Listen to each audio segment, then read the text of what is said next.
You're listening to Ask the Expert on Sprott Money News. Hello and welcome back to this month's Ask the Expert. I'm your host, Jeff Rutherford, and online with me today we have a man who needs no introduction, Dr. Gloom Dr. Marc Faber.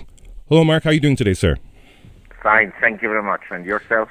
Wonderful, wonderful. Thank you for joining us. We really appreciate that today. It's my pleasure. So right now, Marc, we have a number of questions from our listeners.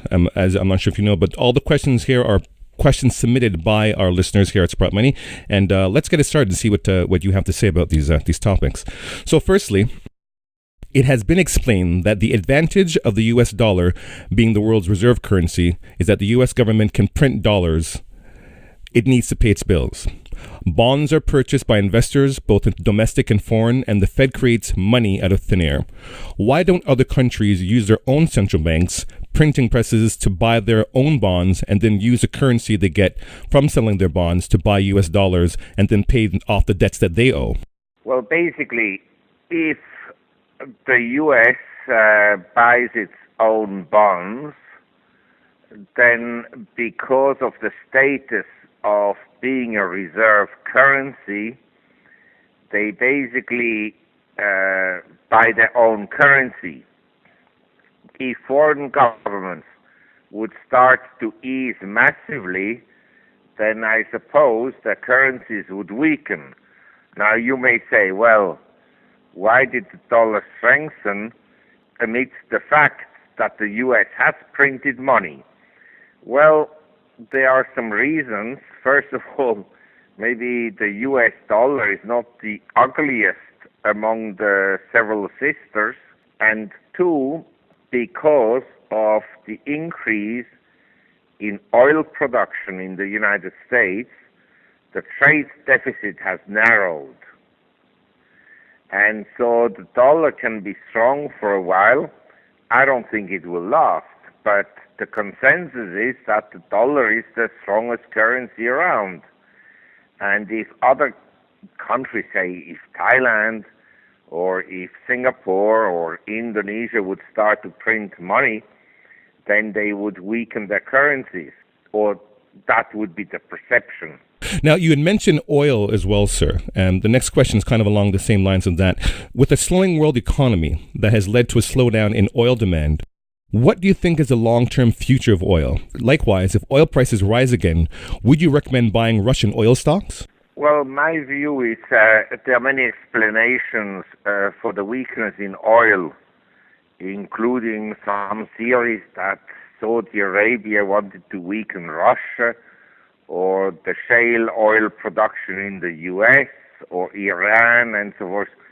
But my view is that the decline and sharp decline in oil prices signals a weakening global economy. Now, in the last few days, I've received many reports by brokerage firms and banks and so forth. They all think that next year the economy in the world will be stronger than in 2014. This would not be my view, given the low yields on government bonds. That would seem to suggest to me that there are still some growth issues in the global economy, and the sharp fall in industrial commodity prices would also suggest to me that the economy will be weaker than expected. And I live in Asia. I can say that we're not in a recession or in a deep recession, but there's very little growth at the present time. In fact, I would argue there's hardly any growth at all. And as far as Russian oil stocks are concerned, and I think the oil price can rebound here short term, but you might as well buy some oil drillers in the United States, or oil servicing firm, or oil companies. Why take a huge risk in Russian oil companies? Makes sense. Now, likewise, sir, kind of moving over to gold as well. It has been said that you were not in favor of the Swiss gold initiative in terms of the referendum. If that is the case, why? That is completely untrue. I said that I was in favor, but I would prefer to have the National Bank in Switzerland owning at least 50% of their reserves in gold, not just 20%. That's precisely what I said. I also argued that it will not be accepted by the public because the media was against it, all the political parties were against it, and so forth and so on. So I was in favor of it, but I didn't expect it to be accepted by the public.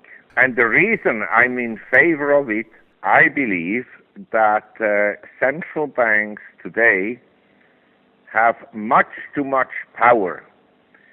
Basically, central banks are run by bureaucrats, mostly academics. They are studied at nice universities and so forth. They crunch numbers. 99% of them never worked in the private sector. And to these people, you give the authority, or the largest authority, to run the world with monetary policies. That I will never understand. And I met many central bankers in my life. I would never give any dollar to them for management. Now, kind of sticking along the same line, sir, in terms of, I guess this is more of a geopolitical question from one of our listeners. The question is, do you still consider the regimes of supposedly democratic Western nations to be legitimate? If not, what do you think is necessary to restore legitimate government in the Western world? Well, this is a very interesting question because we have to ask ourselves, what is a legitimate government? Today, we have a government, basically in the Western world, that has more voters who receive something from the state than people that actually pay for it. And so I think that democracy is an untested system. We had maybe 7,000 years of history of civilization, and democracy is precisely, roughly, maximum 100 years old, maximum. Because in many countries, full democracy was only introduced less than 100 years ago. Mm-hmm. Before, only a few people could vote, and the country that basically invented democracy, Greece, only certain citizens could vote, not everybody. Right. And so I'm asking myself, historically seen, we have to see the outcome of democracy. I don't believe it will be a good outcome, but anyway, different people may say, okay, all governments are bad, but democracy is the best. I'm not sure about that, because I've seen in Asia, Japan in the 70s, 80s, and South Korea 70s, 80s, Taiwan 70s, 80s, Singapore until today, Hong Kong until today. These countries never really had democracy, but they prospered. Now you may say, well, there were some unusual conditions because of this and that and so forth. That may be true, but nevertheless, I've seen prosperity already in countries like, or in cities like Venice, Florence, Amalfi, Siena, develop, and they didn't have democracy. In the German towns where prosperity developed, the trading towns, the Hanseatic towns, they never had democracy. So I'm not sure that democracy is the best system. I'm not saying that it's not necessarily the best system, but it's not yet proven. It's just that society says democracy is good, but maybe it's a farce. Does your vote have any impact? Mm-hmm. I mean, I suppose it kind of goes back to human nature in that sense. In other words, people are going to be people. So even the system in communism where there's kind of this idealized equal opportunity, people are going to be people. Greed takes over, and then we have what we have happening today, as you mentioned, with central bankers. The problem with communism was that the whole economy was run by the government. In other words, essentially, the whole economy was 100% government. That was the problem. In Singapore, we had a leader for the last, essentially, 50 years, and he's done a great job. And in other countries also, we had great leaders.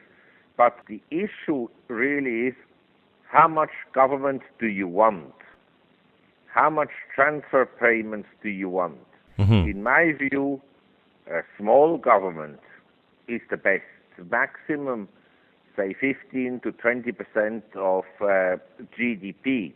But now in the Western world, we have, through all the transfer payments, governments that are close to 50% of GDP, and in some countries more than 50% of GDP. Mm-hmm.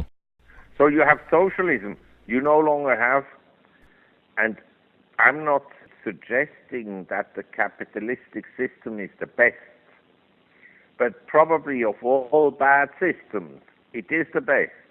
Now let's take a look now, kind of going back to precious metals. And our next question is, will the U.S. put a windfall profits tax on gold and silver once these metals begin to break out?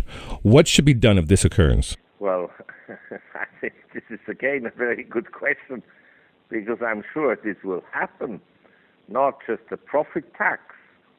I think the U.S. government, when gold really starts to move, will take it away.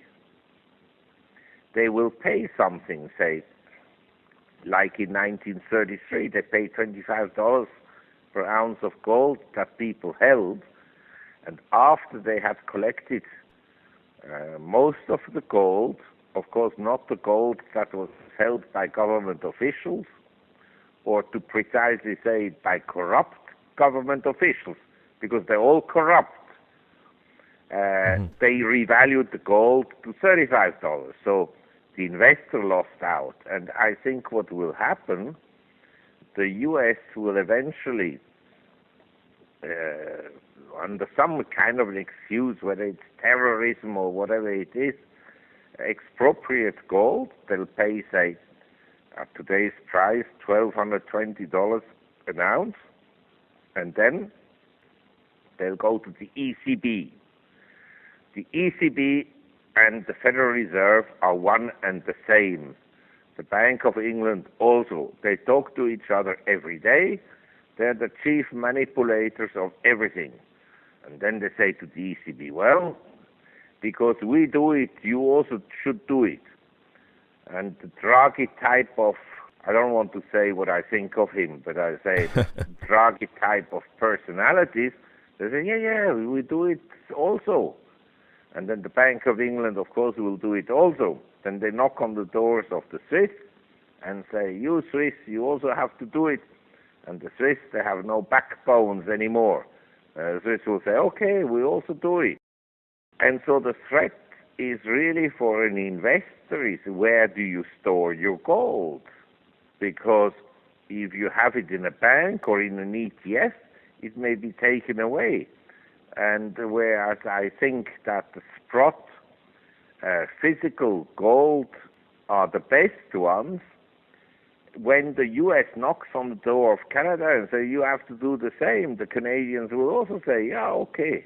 And so the best probably is to store gold in Dubai, in Hong Kong, Singapore, physically. Physical ownership makes more sense, clearly. Said that, gold shares are, of course, incredibly low compared to the physical price of gold. Well, here's another question, Mark. It's more along the terms of an investment for our listeners. So currently, is it better for amateur individual investors to have some exposure to equities and bonds, or should they stay away from those markets altogether?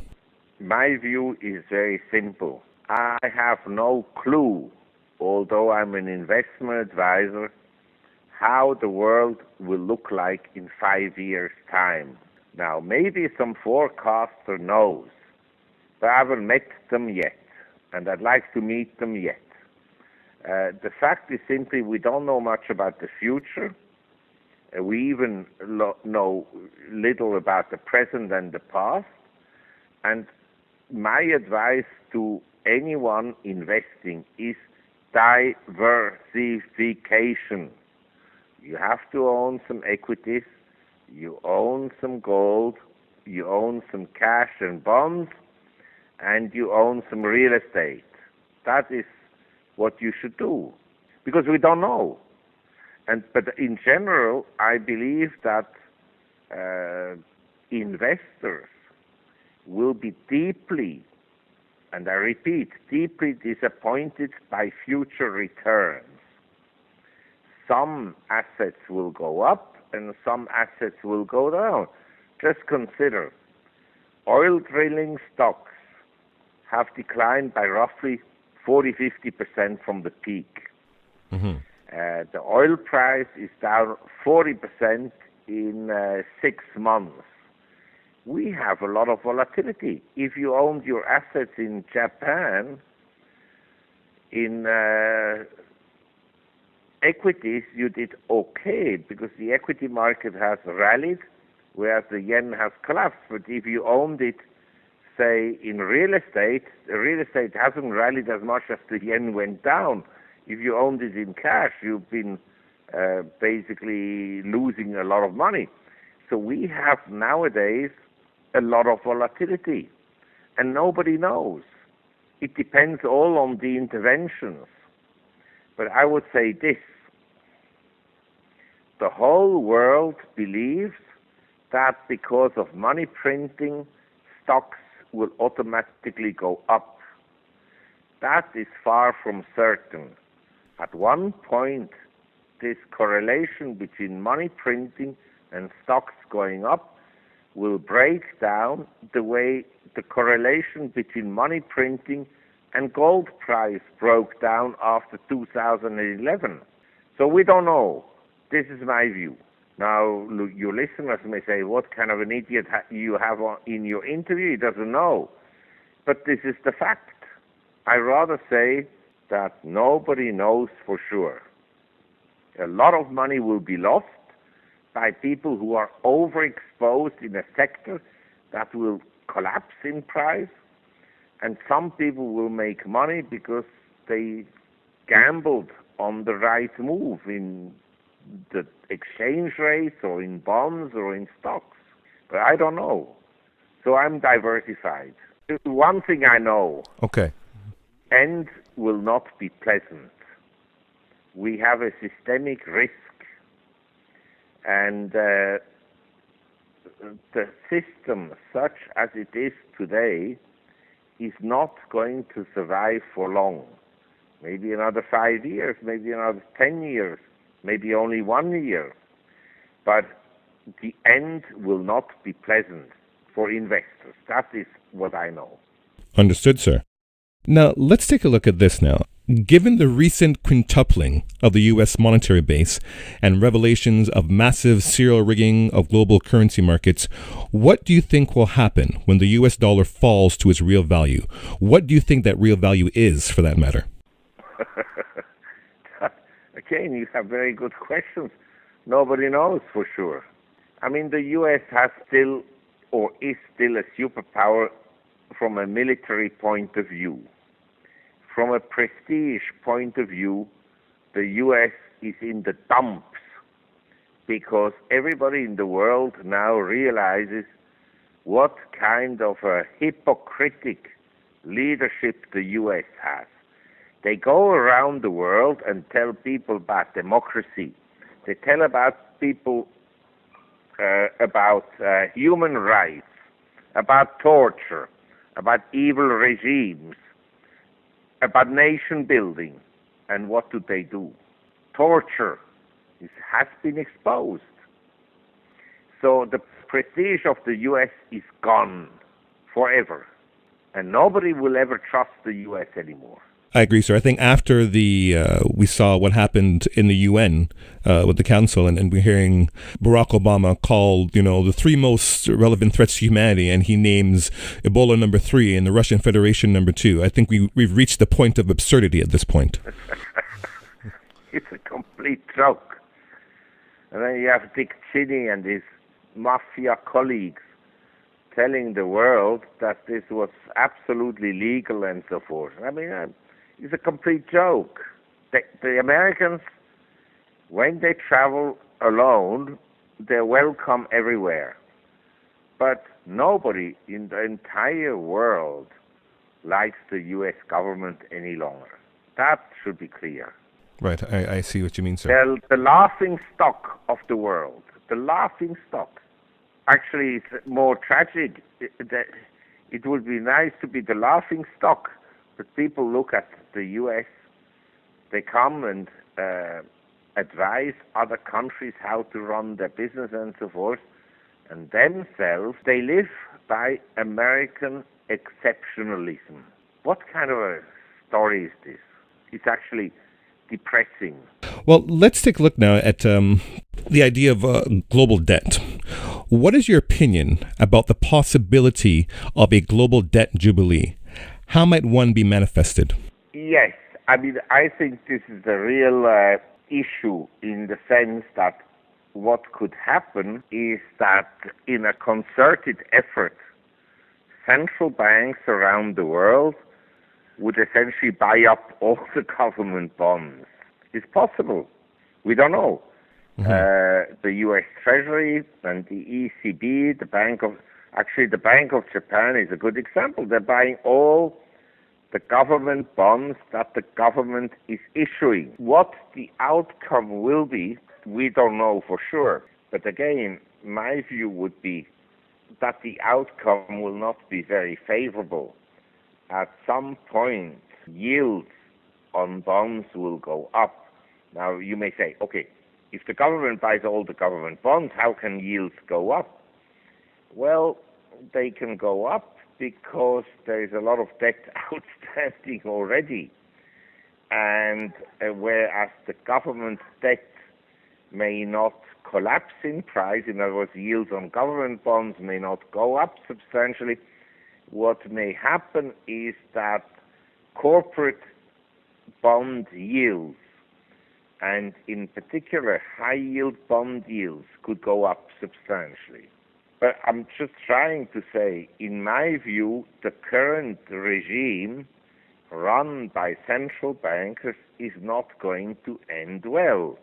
I mean, someone has to pay for the government's expenditures, and if you have these kind of deficits that we have in most countries, eventually something will happen.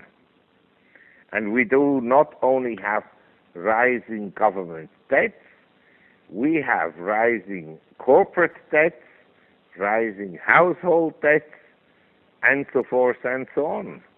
And we have the unfunded liabilities. Nobody talks about that. I mean, let's put it this way.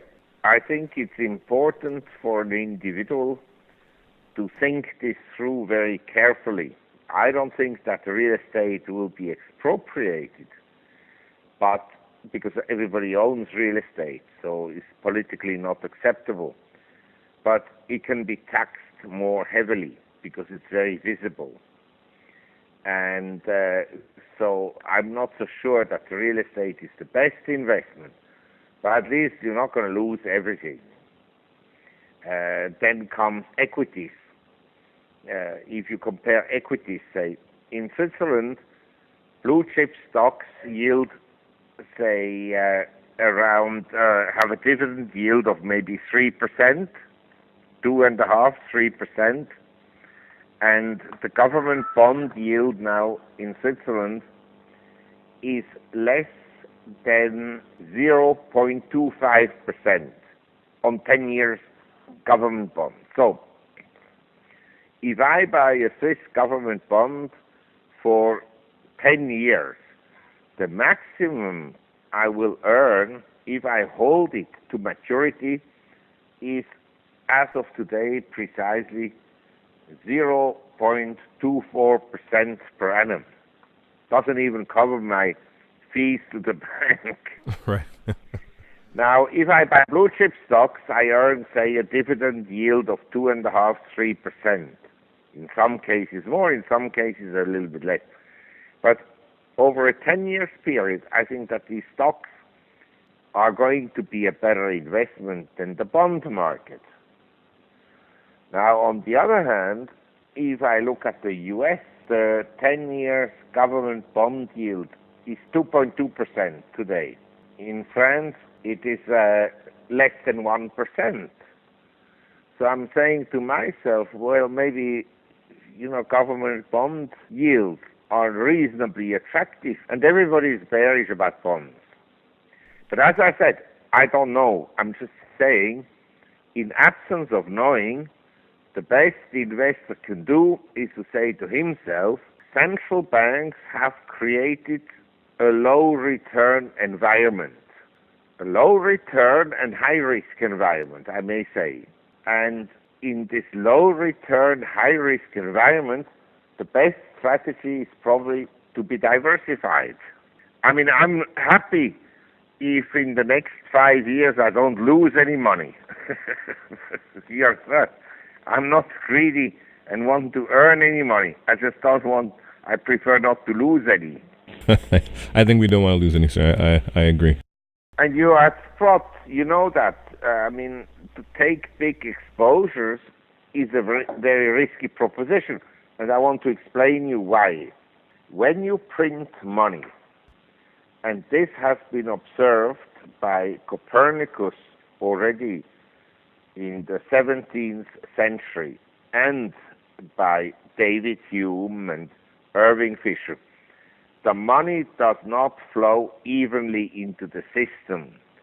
So when you print money, some things go up and others don't. Some things go up and then there is a bubble and they collapse, like the Nasdaq in 2000 and the housing bubble in the US in 2007 and so forth and so on. So you just don't know exactly when the bubble bursts, and not all asset prices are touched. Possibly to say, if you bought gold in 2011 at the peak, $1,921, September 2011, you lost a lot of money. But the logic would have said, there's money printing, the gold price will go up. Mm-hmm. And so the way gold went down by essentially 40% since then, and oil prices collapsed by 40% since then, the U.S. stock market could also collapse easily by 40%. Actually, I'd be surprised if it only collapses by 40%. But I don't know precisely from which level. That is the problem. Understood, sir. Now, let's take a look at a question about mining now. Recently, Rick Rule has said he's expecting a capitulation in equities within the precious metals mining sector. Whether or not this capitulation is actually reached, with miners down 80%, why are institutional investors or sovereigns like China not moving into this space more rapidly and acquiring these shares at these hugely undervalued levels? Well, first of all, what is overvalued and undervalued is a subjective judgment. And I tend to agree with Rick that gold shares, they're down 80% and they are cheap compared to the physical price of gold and compared to Facebook and Google's and all these Netflix type of stocks. That I agree entirely. But you have to understand, institutional investors, either they are ETFs, which are passive investors, they buy indices, the S&P 500 or the Toronto Stock Exchange Index or whatnot, or they are active managers.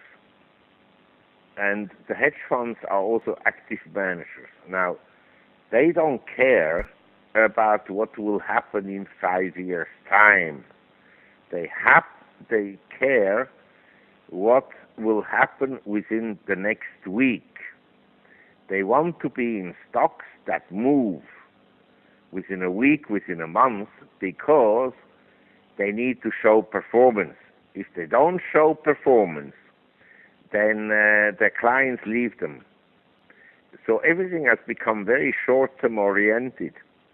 And I would suggest to an investor to forget about the short term, but to think from a longer term perspective, where is their value? I happen to think and agree with Rick Rule that there is value in gold mining shares. And I think they could easily rebound from this level by 30 to 40%. The GDXJ, the Junior Gold Mining Stock Index, has in the first 6 months of the year did rebound 40%, but then it came back again to essentially its low. So we have volatility in these stocks, and personally, I hold, of course, much more in physical gold than in gold shares. But because I'm a director of Nova Gold and Sprott Inc. and Sunshine Mining and Ivanhoe, I also own shares. Mm-hmm. And I think they're very cheap at the present time, and they could easily double, all of them, easily. But the mood, look, investors buy high and sell low. Please remember that. I went to dinner in 1999 in St. Moritz in Switzerland. There were lots of people with money, and they said, oh, we make so much money buying and selling the Nasdaq and tech stocks and so on. Then they asked me my opinion. I said, gold is very cheap. It was at that time $255 or something like this. Then they said to me, gold only goes down. Because, yes, it had gone down from $850 in 1980 to $255. But I told them, because it only goes down, it interests me to buy it because it's a neglected asset class. Now, I don't know, maybe gold goes still to $800 and maybe not. I don't think so. But before the Swiss initiative, the media was extremely negative about gold, because if the initiative in Switzerland would have been accepted, it would have given a message to the world. Central banks may start, or may have to, under the pressure of the voters, to own some gold. And so the sentiment about gold, copper, euro, oil, at the present time is maximum, and I repeat, maximum bearish. And so I think a rebound may take place. Is it the new leg in the bull market? Who knows? But I think gold could easily shoot up by $100 here, and gold shares could easily go up by 30-40%. We really hope so. I think we're waiting for a comeback at this point. We shouldn't hope. We should always think realistically. The fact is simply, when I look at these people in central banks and their money printing, and believe me, they will never admit that they've been wrong.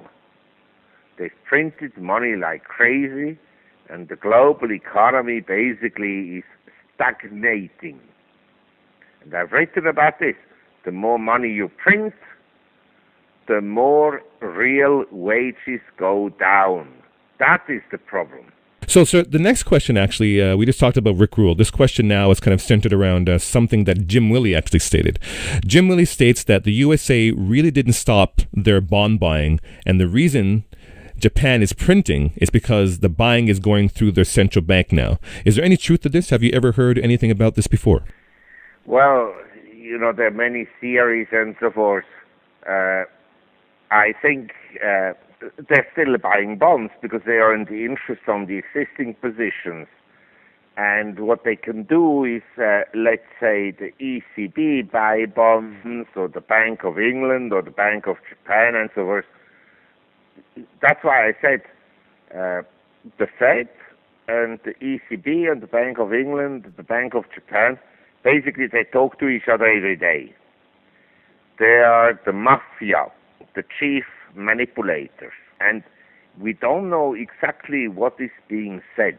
That's why it creates a lot of uncertainty in the market, and in my view, undue volatility. But one thing I'm sure, before the whole system collapses, the governments and the agents, which are the treasury departments and the central banks, will do everything to protect the system from collapsing. And in my view, this will involve much more QEs around the world. Now, kind of going back to, I talked a little bit about Russia, and you talked a little bit about Russia as well. After the latest anti-Russia resolution, which I believe is Bill 758 of the U.S. Congress, and the scathing condemnation and assessment of Ron Paul, do you think the U.S. government is committed to starting World War III? Well, I don't think they're committed to it. In principle, nobody wants war, but who knows? Under Obama, I don't think it will happen. But in future governments, who knows? Let's say, I hope it will not happen because war is horrible, and the Western world does not have the spirit to fight wars anymore. You look at the millennials, how many of them do you think will be on the front line? I have to laugh when I see all these Facebook clowns. Do you think they're going to fight the war? Right. Never. They'll send some soldiers, mercenaries, and the mercenaries are basically out to make money, not to fight really wars for the purpose of an ideal or a purpose. They're out there to make money. And so the outcome is going to be a disaster. If the U.S. couldn't do any better in Afghanistan and Iraq, what do you think would they achieve against China or Russia? Very true. It's going to be a disaster. But for defense stocks, it may be good. For gold, it may be good. I don't know. But I'm actually happy to be 68. So I'll pass away in, say, 10 years' time. Don't have to watch the disastrous economic and geopolitical decisions of the Western world. Sometimes it depresses me, believe me. Well, sir, it's been a pleasure speaking to you. Of course, we've been speaking to Dr. Marc Faber, Dr. Gloom and Doom himself, and we urge our listeners to go to gloomboomdoom.com to get more insight from this man who we've been speaking to today. Dr. Faber, thank you for joining us today, sir. It's been a pleasure speaking to you. Thank you very much. Yes, I also wish your listener Merry Christmas, although nowadays it's not even politically correct to say that in many countries. You should say festive season. But Happy New Year is still valid. Wonderful, sir, and all the best to you too. Yes, thank you very much. Wonderful. And to our listeners, thank you for listening. This is Jeff Rutherford for Ask the Expert. This is the last Ask the Expert for the year, so have a Merry Christmas and a prosperous New Year. Take care.